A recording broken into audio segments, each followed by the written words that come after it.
Well, it's 10:01, so let's start this.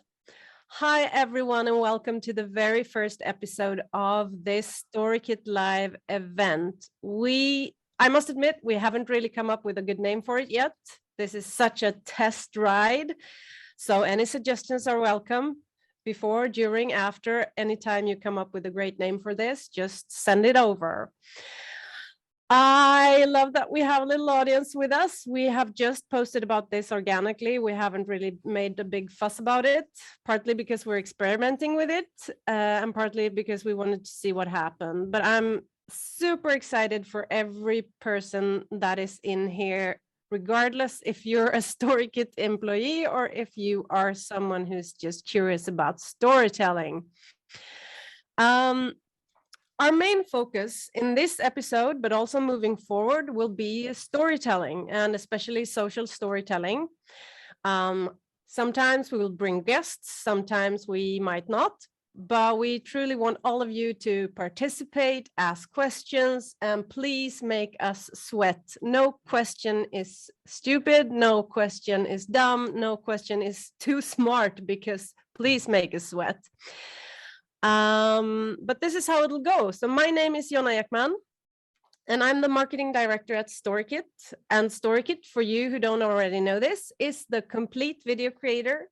And all of us who are working here are truly passionate about social storytelling and helping everyone create video and making everything video.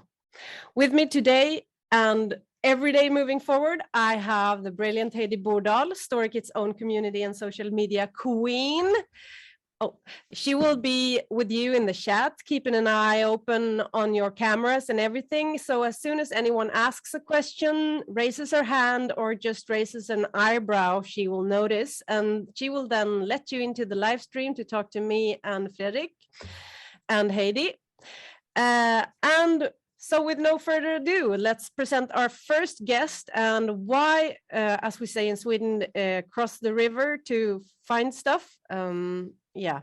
We went to our own company and found Fredrik Strömberg.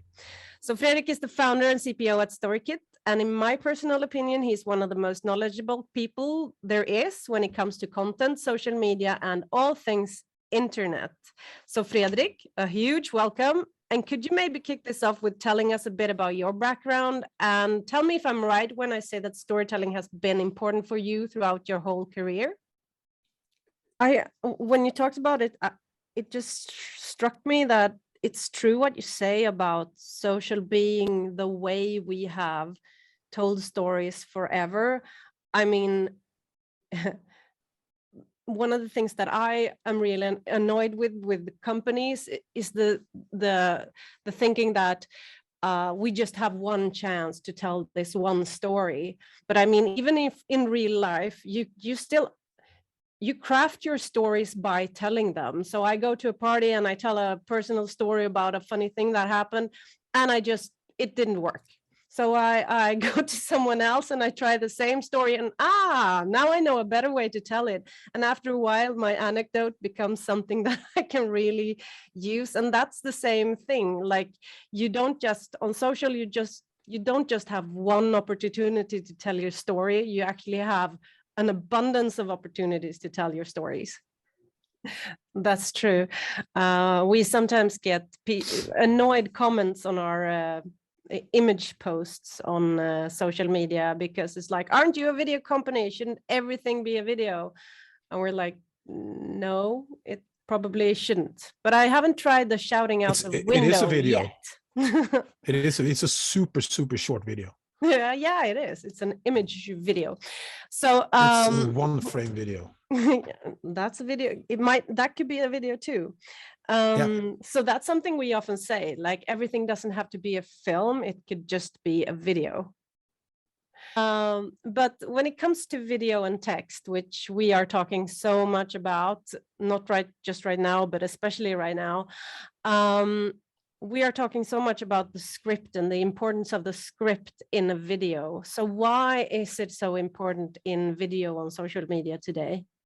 Well, I mean, first of all, it's a basic thing, right? That we are living in it's a silent world, or it's not a silent world perhaps as much as the sound is coming from another source. And this is not opinion at all. This is this is fact, right? If you look at the percentage of video in social media that is consumed with sound on, it's a very small share of it. So that's just the reality of things, and that's something we've known for a lot of years, and I think still that old Facebook saying with design for sound off and delight with sound on is a great one, and I especially think that the design for sound off is correct. Then do whatever you want with sound on. I mean, it's asking a lot for someone to pause their favorite podcast to listen to a talking head in social media. It just happens to pass by you in the stream. So that's the thing why sort of text driven or text output in video is important. But the other part of that is why it's text input. Why is that functional or important or something? And I think that is because we cater to people who write, right? Those are the 999 out of 1,000 communicators that actually don't have the skill to be hardcore video editors, because video editing in a nonlinear editor is a very specific skill. It takes a lot of time to be good at it. It takes a lot of time when you do it. And from a text person thinks in storylines and not in timelines. And the fact that you can go from your storyline and the thing that sort of the outline of something that you have thought about that makes perfect sense in your sort of text-driven open canvas mind. If you can get to a suggestion or even a almost finished product from that as quickly as possible, I think opens up a lot of opportunities and opens up a lot of sort of courage within people. It's like, well, just try it. Just, write something and see how it comes out, right? So I think there's two parts of it. Text is super important when consuming on social media, and text is important because it's the way a lot of us are used to communicate. So I think those are the basic pillars of that. Yeah. So I promise you all who are listening that this show is not supposed to be a long ad for Storykit, but since we just released some functionality that is interesting from this like content philosophical point of view almost, because we didn't settle with just enable videos to be texted in Storykit. In Storykit, the essence of the video is the text pretty much. So not only is text important as the tool for storytelling, but it can also be important as a technical base for the video. Could you just riff around that for just a second? Yeah, sure.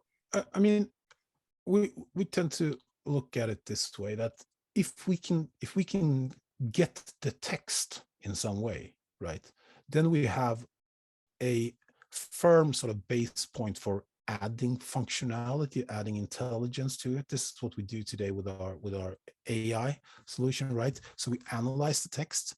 So regardless of how the text comes to us, there's other ways to input text that may not be in the tool right now.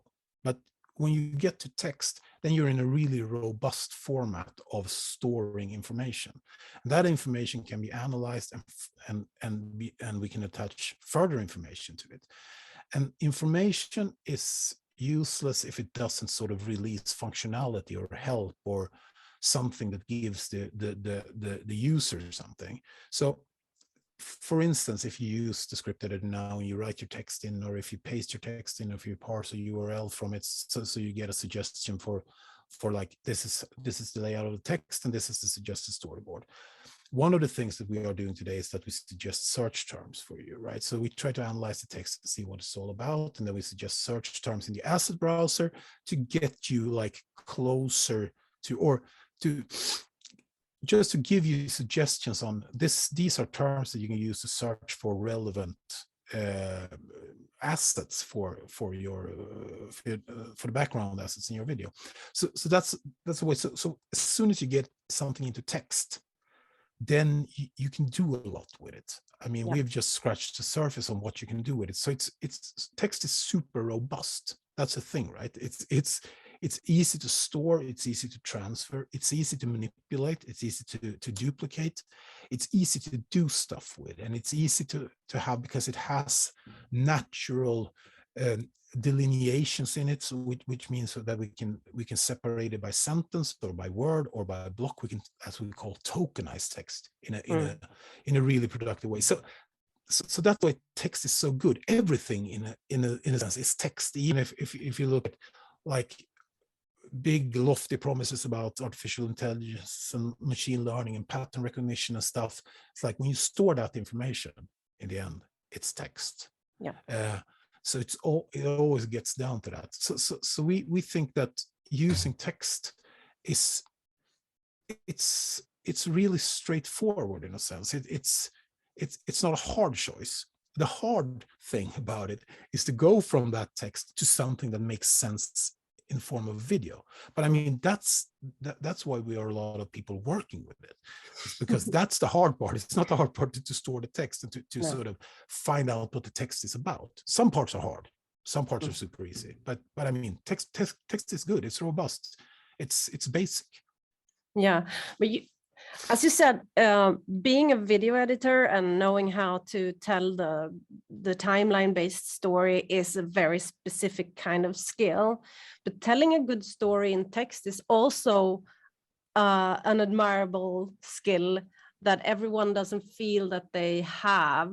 So regardless of how you craft your story, you still need to find and like be able to tell those stories.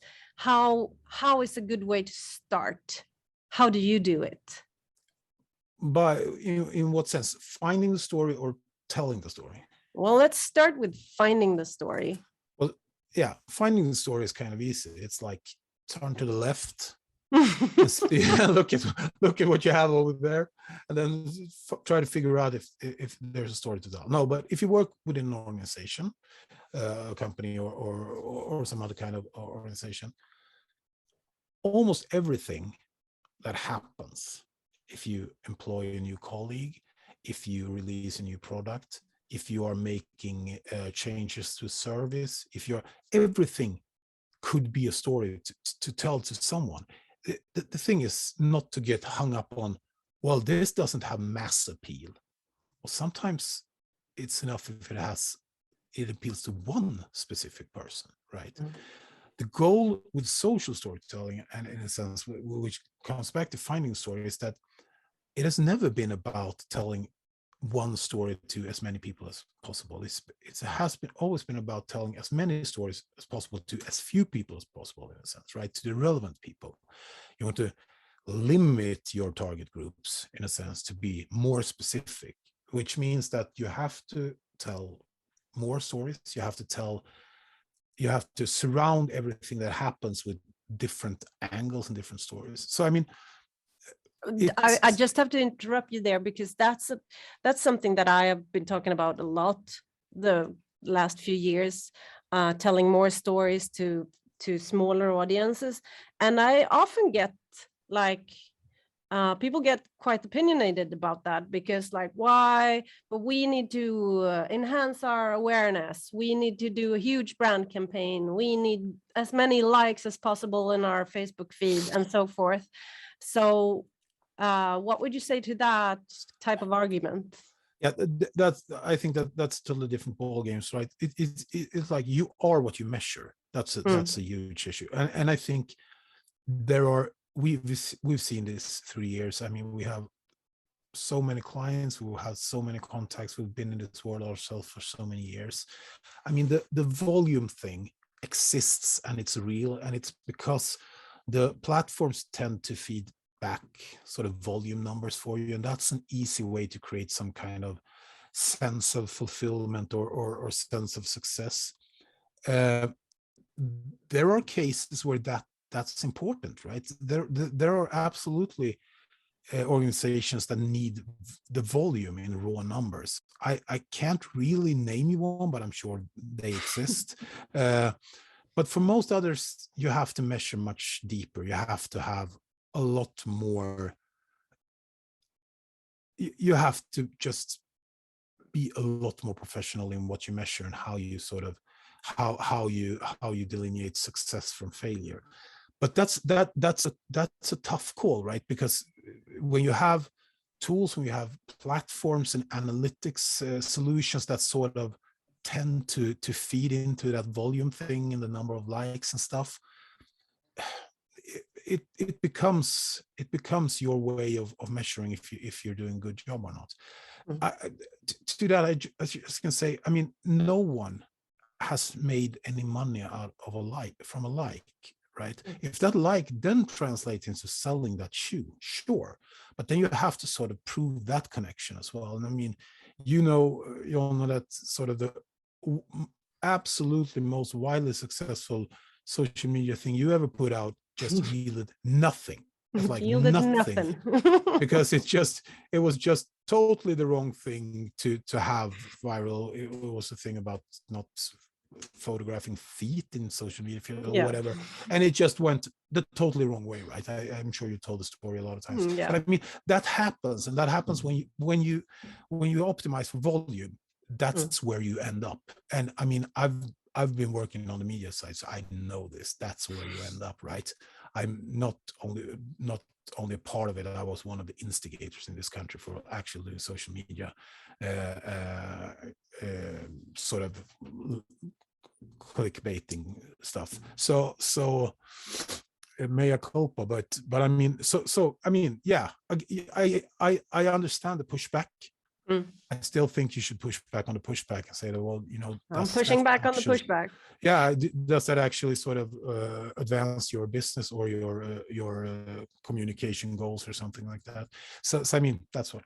But also then telling a story, that was the second part of the question, right? So it's like finding stories. Stories are everywhere. It's just have an open mind. Is that a story? Does someone else also one thing for organizations, I think it's super important to understand that other people hold stories, right? So the story doesn't always have to come from you as the storyteller or the communicator, right? You could ask someone else to tell a story from their daily grind or something like that. You could do this in a multitude of different ways. You can go out and interview them, of course, but you could also ask them to send in stuff super structured themselves. It's like, so you don't have to tell every story in a sense. You just have to start the storytelling. So that's one thing. But then when it comes to how to do it, well, just do what the content tells you to do. And if there's one sort of general advice I would give for this kind of storytelling, it's like, keep it short. Do one. I mean, I think you often tend to talk about this, like one thing is one story, right? Don't try to overload your storytelling with too much stuff. It's like if we were to have the example of like, here's a bunch of new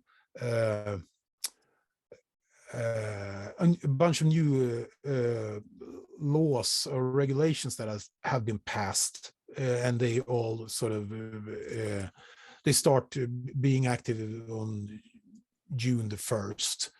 And it could be one of the municipalities in Sweden, the kommuner, right? It's like, don't do.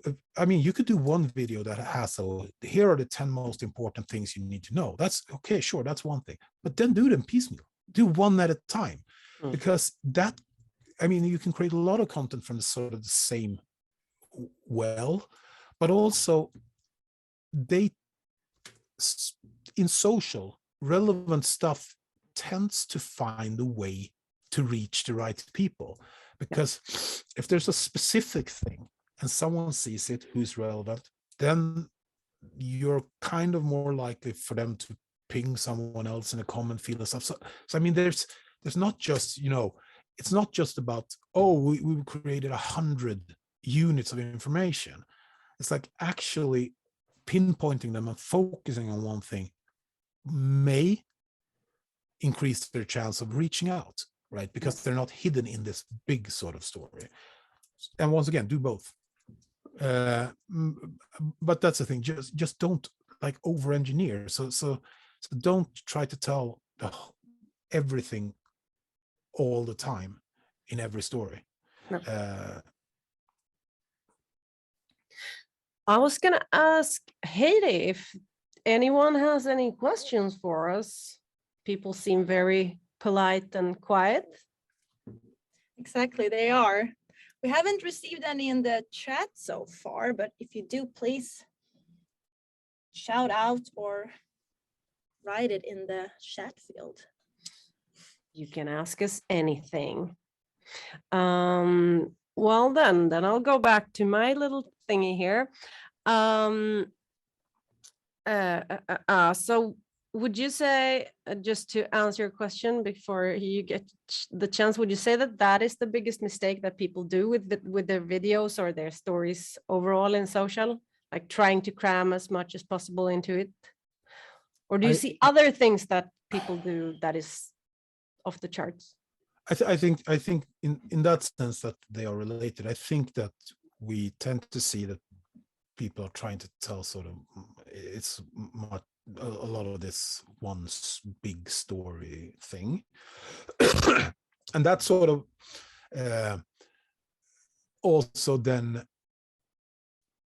gives the perhaps false impression that, oh, I'm done. So I've done this already. And that's like, no, you should probably do 10 more pieces, perhaps 50 more pieces, right? And so it creates a kind of a false safety when you tell that big story, because it's like, I mean, I worked on the agency side for a few years, and it's not unusual, to quote Tom Jones, to have someone, you know, ask for something that will sort of be relevant for a year or longer. It's like, how little or how static must that world be if something is relevant for a year? A big branding thing, sure. I mean, it could be that like your big vision for the future, that could be, but I mean, how much happens, and how far from sort of actual events must you be not to have anything interfere with that kind of storytelling for just a year, right? So what happens in the world has no bearing on how you tell your story. That just leads to it becomes everything for everyone, which is like the place where information goes to die. It's always something for everyone you want to strive for. It's like, it's not so I mean, they are connected in a sense. I think people are communicating too little. That doesn't equate to them not working 8 hours a day, 5 days a week. It's just because they have to spend so much time on telling those big stories that it takes a lot of time. Because when you tell a big story, it also has big implications. And then there exists a lot of stakeholders. And then you have this committee, and then you have a process, and then you have something that turns out a lot bigger. In my view, this comes a lot from sort of the notion of the press release. Press releases a lot of times holds many of those sort of not too efficient traits for social storytelling, right?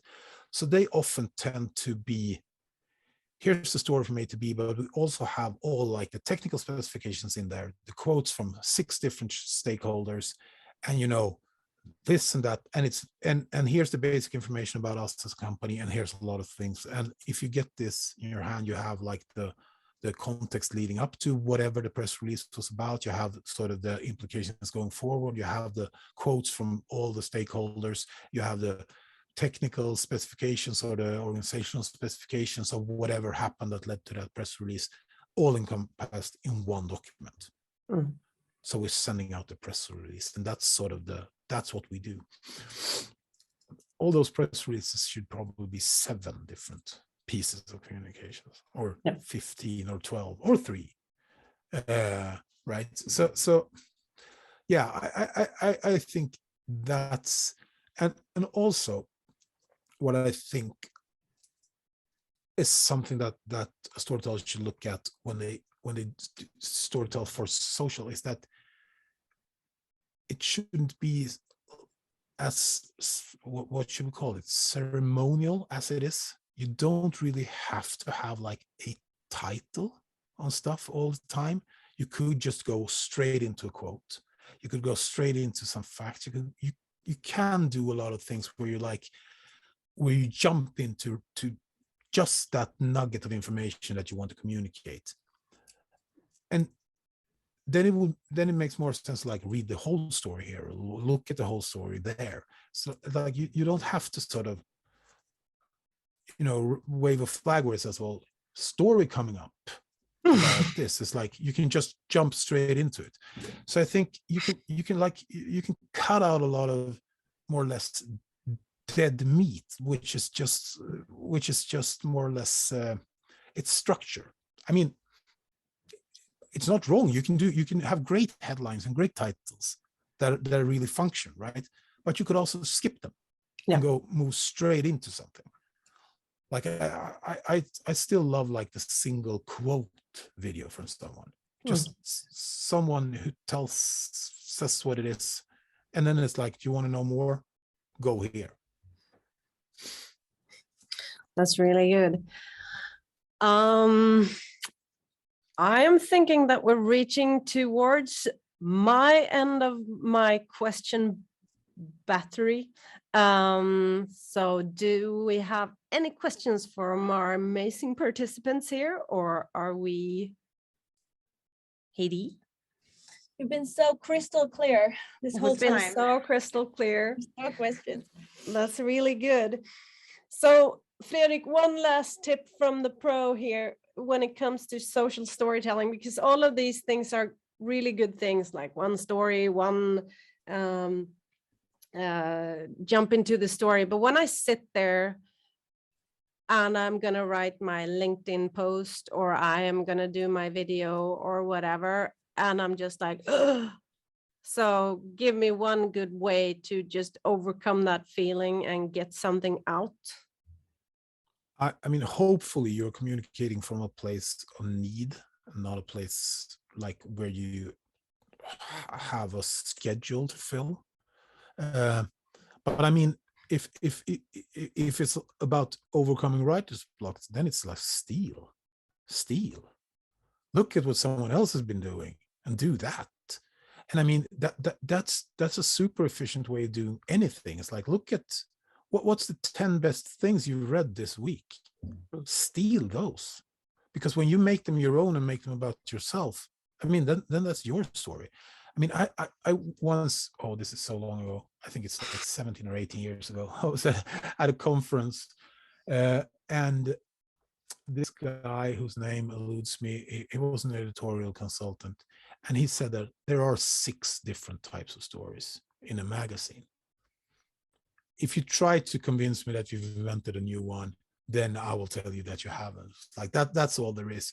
So no one is like owns a format or whatever. It's all been done. So I mean, just look at something, copy it into the detail. Just do stuff that sort of shakes it loose. I think that's. I mean, that it's steal and steal with pride. Steal something. Steal something. Yeah, just steal something. Well, yeah, that's one of the wholesome advice. That's one of my mottos: copy with pride and precision. Yeah, because it's true. Most have been told already.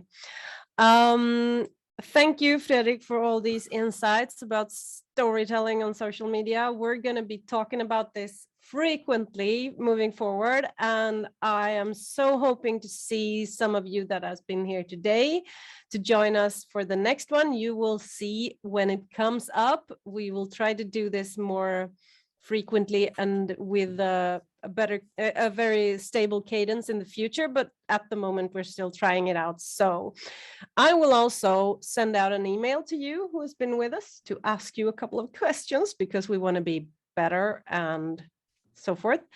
So but for now, if we don't have any questions, none. Okay, we'll have to work on that on the future too. You'll get there. But thank you all for joining us, and see you next time.